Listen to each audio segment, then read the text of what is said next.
As part of my ongoing series of techniques to make more money through better management of digital advertising, today my guest is Tim Stevens. Tim has been in the digital media industry for decades, starting first at ad.com as an account manager back in 2001, and then doing tours of duty through AOL and through Yahoo. He has worked on the demand side with DSPs, but for the last few years, his main area of focus has been on the supply side, specifically working with publishers on how they can make more money through better programmatic demand management. Tim, I am so happy that you're able to join me for this conversation. Thanks for having me, James. Great. Hey, Tim, let's start at the highest level. Can you describe your work over the last few years as a supply specialist? How do you describe your role and what are the problems that you're trying to solve? Sure. So my most recent role was senior director of pricing and yield for the Verizon Media, and then what ultimately became the Yahoo ad exchange, which has since been deprecated. But in pricing and yield for that role, ultimately, my responsibility was to grow both top line revenue, which is mostly fee revenue, share-based revenue that ran through the ad exchange, and then also to increase profit, which was the yield part. So the question that I had to answer was, how do we increase profitability on the ad exchange? Got it.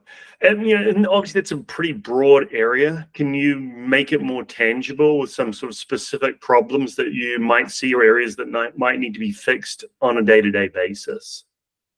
Sure. So what we largely became focused on over the years was trying to optimize revenue per auction. So in a world where, there's billions of auctions coming in, it became a question of, how do you offset the costs of running an ad exchange? That's AWS costs, it's account management costs. How do you offset the costs in a revenue share model and maximize the profitability of the exchange, which as you go downstream through the auction, it actually means that you are optimizing the amount of revenue for the publisher. Obviously, in a business model that is largely a rev share, if you aren't helping the publishers generate more money, you are not going to be making money by the fee that you take out of each transaction that closes. So let's get really tactical because all of these are auctions that are run. Lots of people might be competing for the same impression. When you're thinking about how publishers can sort of outcompete each other, or to put it a nicer way, to make more value from their auction experience, what are the things that they need to be focusing on? Is it viewability? Is it floors? Is it match rates? A lot of different things get thrown around.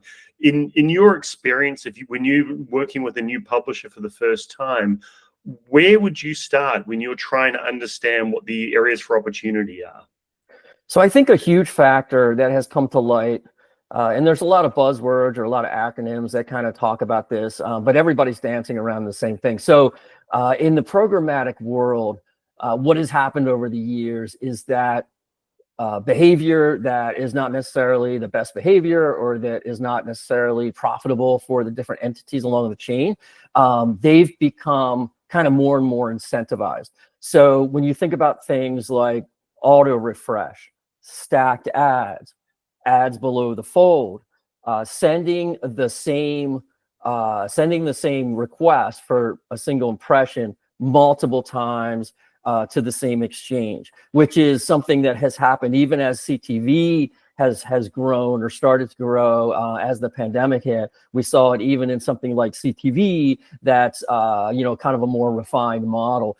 But I think the biggest thing that I worked on and my team worked on over the years is how do you kind of decommoditize or incentivize good behaviors from the publishers.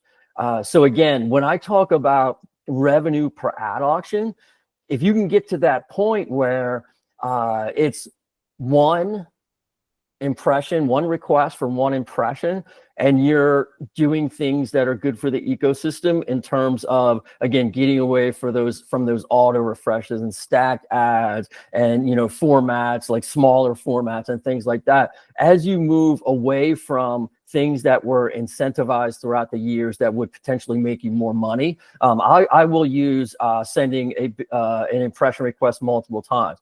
So you send it out a bunch of times. It's not, you know, it's not too hard to understand. You send it out a bunch of times to increase the chances that somebody's going to buy that and you're going to make money off it. What that does is, just to be clear on the language, you say send it out a bunch of times. Are you talking about the use cases sending the same impressions to different exchanges, or are you talking about an example where someone might even send the same impression multiple times to the same exchange? To the same exchange. So it's one impression it's ultimately going to get served, but you send that request to bid on that impression multiple times, hoping that a system that's an SSP or an upstream DSP, a programmatic platform that is having billions of requests come in, very high QPS. You send that multiple times in hopes that it increases your chances to win if you send the request to bid on that impression 5 times versus 1 time, for example. So what I found myself and my team doing was, you know, creating metrics around things like viewability, you know, a lot of traditional metrics we would look at, you know, like viewability, things like that. But what we would do is we would ultimately back that into a revenue per ad request. So revenue per ad request that were lower than what we would expect from a certain placement, a certain creative size, a certain format. Is it mobile, even geo, a certain geographic, you know, Europe, EMEA versus the US. We would learn, you know, what is a good revenue per ad auction? What is a standard or average revenue per ad auction? And then a lot of the analysis that my team did started with figuring out which ones were not making the grade, and then we would double back and see what was driving that. Was it low viewability? Was it high frequency? So again, we would start with that revenue per ad auction metric, and then, you know, we would work backwards, and we would have, as much as possible, we would be capturing the data that would allow us to go back and work with publishers to ultimately improve those numbers. And again, as a publisher or as an ad exchange, you know, if a publisher, my team would be looking at cost per ad auction, incremental cost per ad auction. We'd be looking at things like that. But if you're a publisher, I can't speak to the exact cost, but I have to imagine that it costs more to send that request out more times. And what has happened over the years is that as things like SPO have come along, entities may not tell the publisher that this is what they're going to do, but they will look at things like revenue per ad auction, and they will simply filter that inventory out from even being auctioned to save those costs. Talk to me about whether it's in a publisher's interest to send lots of signals from their side into the exchange in hopes that that's going to drive up the value of the impression. And I think the subtext here, you know Sean Quick very well, and I remember 10 years ago at Yahoo, he and I got into long drawn out, I won't say disagreements because we're probably on the same side a lot, around we were pushing for more signals to be sent from the publisher side to the demand side. And obviously there's a risk in doing that you're going to find your buyers start to cherry pick your best impressions. But the hope is that if you send more information, you are going to drive up the value or the revenue per impression. What's your experience, either in terms of the number of signals that should be sent from the publisher into the exchange, or if it's not a volume of signals, what are the most valuable things that a publisher can share? So from a standpoint of strategy, you know, you can look at an entity like the New York Times that has their own sales force. So you can argue maybe for them, they shouldn't be sending more signals. They should keep those signals for what they sell. But the vast majority of the publishers, I would say, not even the mid-tail, but maybe outside, top 100 on. It's hard to me, and what I've seen over the years is that it's hard to make an argument against sending signals in order to increase the revenue that each impression is going to make. It's hard, coming at it from the exchange side, it's hard to argue against doing that when you're not sure how you're going to sell that impression, right? So you've got that eyeball, you've got a second to sell that impression for as much money as you can get. You can withhold the signals, but if you do, what is the end result? Is it a backfill where you make, you show a house ad? Is it a backfill where you make, 10% of what you could have made otherwise? So in terms of sending signals, we are into a world where sending signals is going to become more and more important. I'll use an example, CTV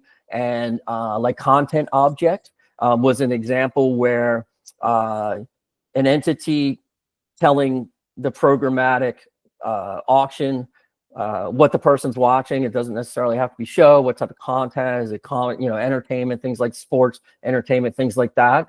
That became a big deal in terms of being able to sell, and especially when it came to, PMPs, deal IDs, things like that. I think when we talk about PMPs and we talk about deal IDs, what has happened is that people have paid premium prices for PMP, deal ID, but then they don't get the things behind that would push up the ability to sell that impression to an advertiser because of what they know about that impression. So I think we've gotten into a world where there isn't a lot of value behind what's happening in some of the value, like the PMP. Some of it is manufactured value through PMPs that maybe aren't anything special, and things like that, or PMPs that don't have rigor around them, so you don't add extra impressions. Maybe you have an above the fold PMP to use something very simplistic, but then it's not making enough revenue, and you dabble in a few below the fold impressions, things like that. So again, I think that the main thing that my team always struggle with is the ability to battle against those disincentives where publishers were incentivized to do certain things, like, again, below the fold, sending requests multiple times, that would ultimately make them more money when they started to look at their metrics. And again, just for the audience benefit, when you say things like a PMP, which is private marketplace, or a deal ID, we're just talking about the ability for the advertiser to target against some impressions that have certain information associated with them. Exactly. Yeah. So a deal ID in and of itself does not have any value, right? A deal ID has value when there's something behind that creates extra value. Okay, so now the follow-on question, and I think I created a whole video on my opinion on this that I may link to here in a minute, but there are certain attributes of an ad or of an impression that create more value rather than less. It's the size. Is there rich media associated with it? Is it above the fold? Is it below the fold? If I had you ask, what are sort of the three things within a programmatic exchange environment that you've seen that do add more value in terms of either the deal ID or just even the inherent value of the ad? What's top of your list of things that sort of add value within an exchange? Yeah, so if you break it down into kind of format, I've largely focused on display, and then later on mobile, and then CTV, connected TV, or advanced TV, ATV became a big revenue driver. So as you look at those three things, or those three formats, if I'm talking display, it would be a bigger banner size above the fold, without a lot of clutter, without a lot of other ads around it. In the mobile world, there was the concept of an interstitial. Maybe there's a brief moment in a game, or if somebody's scrolling down like a news feed in an app, maybe there's a brief moment where it's just the ad on their screen. And then, with CTV, obviously CTV is an emerging format. There's a lot still to be discovered. I think some of the behaviors within CTV are not optimal. But again, in CTV, you have those ad breaks, and I think it's in CTV it largely becomes is the ad break sufficiently long? Are there too many of them? But again, I think even in something like CTV, it's giving that user a short break with a single ad that they're going to watch for some significant amount of time, whether it's 15 seconds. Playing that back in a slightly different way, given the sheer volume of ads that are out there in a very cluttered environment right now, I think any kind of ad where it's a large ad to a real person and you have their attention, that spans mobile, CTV, display, that the theme is the same. And it's one of those things that how do you actually represent that you have that high quality advertising? It's the trick that a lot of publishers are dealing with. Let me change gears a little bit, because one of the things I find so fascinating about your role, or the roles that you've had recently, is that, and probably why you're in no danger of being taken over by AI anytime soon, is that the role of a supply specialist is this blend of art and science. You have the science is the need to sort of dive deep into the auction data and do analytics on it.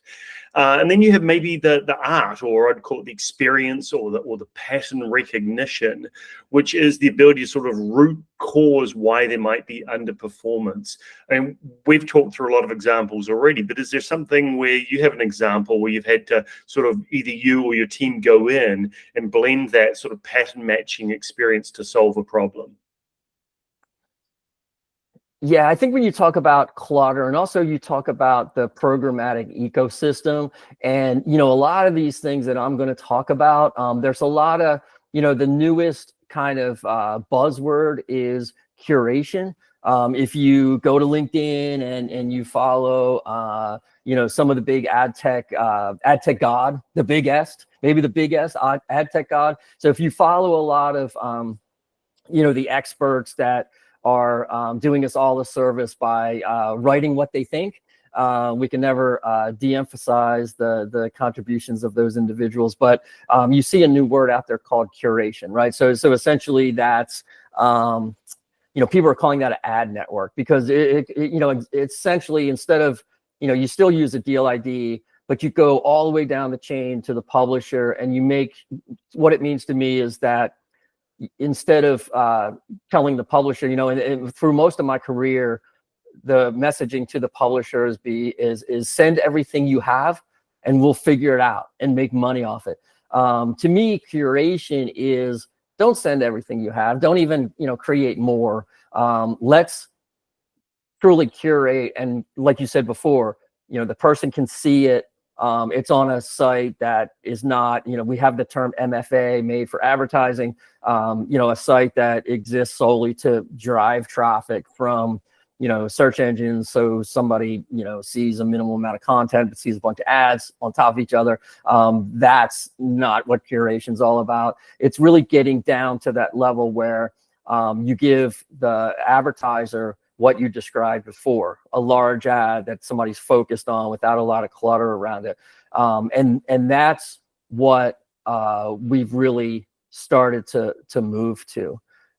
So, at the end of the day, I think in all the roles I've had, at the end of the day, you need to move back to where like an ad is going to be something that a real person, like you said, actually sees. One of the things I think is hard for anyone who's coming into ad tech is how complex this whole is. And there are often things that seem like they should be easy and end up being difficult. So in that vein, what is an underappreciated area of complexity in supply chain optimization? Or to put it another way, what is something that should be easy and should work, but rarely is? Something that should be easy and should work, but rarely is. I think, you know, when you get cross format, and you have, you know, CTV versus mobile that doesn't have cookies, then you have display that has cookies, and then you have, you know, Safari, which is display that's not going to be cookie. Something that should be easy but is very complex is knowing what kind of information is potentially going to be available to you. So if you come in to ad tech as an analyst and you say, okay, in my last industry, you know, say I was in auto insurance, you know, how many accidents did the person have? Do they have teenagers in their house? You know, all that is something that you can find out right before you decide what you're going to charge somebody, or, you know, that kind of thing. You know, what am I getting? You know, what am I charging for? If you're an advertiser, what am I paying for? It's very complex to even know, you know, what is available to you to make decisions on how much you should pay, what the impression's actually worth. And again, to circle back to this curation, I've seen some comments on LinkedIn where, you know, people are talking about the fact that like ads on Safari, for example, have always been, you know, undervalued. The sell-through rate is minimal. However, on the flip side, you can make an argument that demographics of Apple users, they're the one, Safari users, they're the ones you should want to target, right? So what has happened is that the fact that users in Safari are typically not going to have the ability to set third-party cookies, and then nobody buys it because they don't know what to look at to decide whether it's valuable or not. And that's also where the art comes in, right? Because I think if a lot of advertisers could, you know, be a little birdie on the ceiling of that Safari user, and, you know what kind of house they lived in, know what their discretionary income was, I think they would want them. You know, I think they would be willing to pay a lot of money. But that doesn't happen because, you know, again, we don't, those signals that we've built out that we need to use to determine value aren't there. Perfect. Hey, Tim, thank you so much for taking the time. Both, what is the right or the best way for people to find you online? And do you have any closing thoughts? I think my closing thought is that I appreciate you doing this. I appreciate your videos.